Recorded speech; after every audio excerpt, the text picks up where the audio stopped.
Bismillahirrahmanirrahim. Alhamdulillah wassalatu wassalamu ala sayyidina Rasulillah.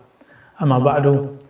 Banyak orang berbicara tentang Al-Hallaj di zaman dulu, kalau versi Nusantaranya adalah Syekh Siti Jenar. Namanya agak sedikit menggelikan karena laki-laki kok disebut Siti ya. Tapi itulah sebutan dulu ya. Mungkin dulu Syekh Sayyidi Jenar, tapi nggak tahulah kenapa kemudian berubah. Yang dulu dikatakan nama kecilnya lemah abang dan segala macamnya. Ya. Syekh Siti Jenar ini dari masanya terlihat semasa dengan Syekh atau Sunan Kalijaga dan sunan-sunan yang lain. Jika di kalangan pembela syariat yang zahir itu muncullah sosok Sunan Kalijaga, maka dari bab hakikat muncullah Syekh Siti Jenar. Ya, kalau boleh kita sebut, jika ulama pewaris para nabi, lalu ulama mewariskan ilmunya lagi. Pewaris Imam Abu Yazid, pewaris Imam Junaid, pewaris Hallaj, itu ada semua di zaman berikut, termasuk zaman kita. Di zaman terdahulu, pewaris Junaid al-Baghdadi itulah Sunan Kalijaga, pewaris secara kerohanian. Adapun pewaris kerohanian Al-Hallaj itulah Syekh Siti Jenar. Sejarah pun berulang karena cip takdirnya sangat-sangat sama, hanya formulasinya yang berbeda. Kemudian muncullah kalam-kalam yang menunjukkan kalam-kalam mabuk bertuhan, mabuk cinta kepada Allah, mabuk dalam keahadian Allah, keesaan Allah Subhanahu wa taala. Teman-teman, kan Allah dalam bab akidah, alam semesta ini disebut mungkinul wujud, wujudnya mungkin. Dan dia hanya ada karena diadakan oleh Allah, yang disebut wajibul wujud, yang niscaya keberadaannya pasti ada. Maka semua selain itu menjadi diadakan karena dia. Maka yang benar-benar ada hanyalah Allah. Inilah yang disebut oleh pendahulu imam wujudiyah, namanya Imam Ibn Arabi dengan al-wujud al-mutlaq. Al-wujud al-mutlaq ini, jika seseorang memahaminya dengan jalur kerohanian seperti Al-Hallaj dan Syekh Siti Jenar, maka yang terjadi, tidak ada kata aku, tidak ada alam, yang ada hanya Allah, Sang Pencipta. Alam ini dianggap semu dalam bab ahadiyah tersebut. Meskipun di alam sadar, kita mengatakan, kita ini ada, Allah ada. Dan wujud kita real, wujud Allah lebih real. Tapi oleh mereka yang sedang mabuk cinta dalam ahadiyah keesaan Allah, hanya Allah semata. Mirip-mirip seorang yang kasmaran. Dia hanya melihat kekasihnya saja yang paling cantik, paling indah, paling gagah. Maka di saat itu, kemanapun dia memandang, yang terbayang adalah wajah kekasihnya. Seperti cerita Laila dan Majnun. Majnun memandang tembok pun yang muncul wajah Laila, apalagi melihat siapapun. Sahabat yang melakukan Allah, Syekh Siti Jenar, kemudian sebagaimana Al-Hallaj, mengatakan hal yang mirip. Mengatakan, jika Al-Hallaj mengatakan, di dalam jubahku adalah Allah, tiada kecuali Allah, maka Syekh Siti Jenar lebih dahsyat lagi, di dalam dirinya hanya Allah. Wujudku adalah wujud Allah. Itulah Syekh Siti Jenar. Inilah cerita awal kenapa muncul satu zikir, satu wirid yang disalahgunakan oleh orang kebatinan.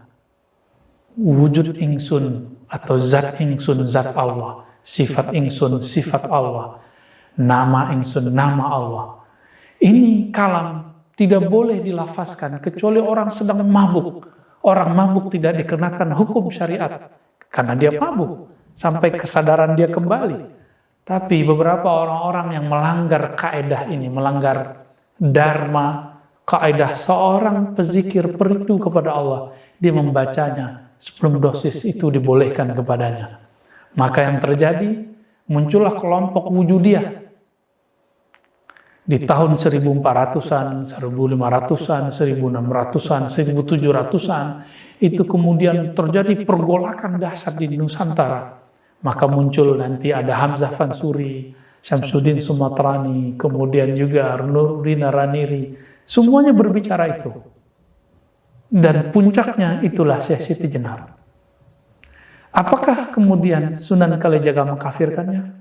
Kita belum menemukan satu teks, satu riwayat dalam kitab-kitab baik yang berbahasa Pegon ataupun bahasa yang aksaranya Hana Caraka yang sampai kepada kita bahwa Sunan Kalijaga mengkafirkannya, tidak. Tapi seperti dulu Imam Al-Junaid mengatakan kepada Hallaj, wahai Hallaj, ya Aba Mansur, la yaqta'uka ila dam. Tidak ada yang bisa menghentikanmu, wahai Hallaj, kecuali hukum pancung, yaitu darah yang diteteskan. Dan itu sangat mengerikan sekali.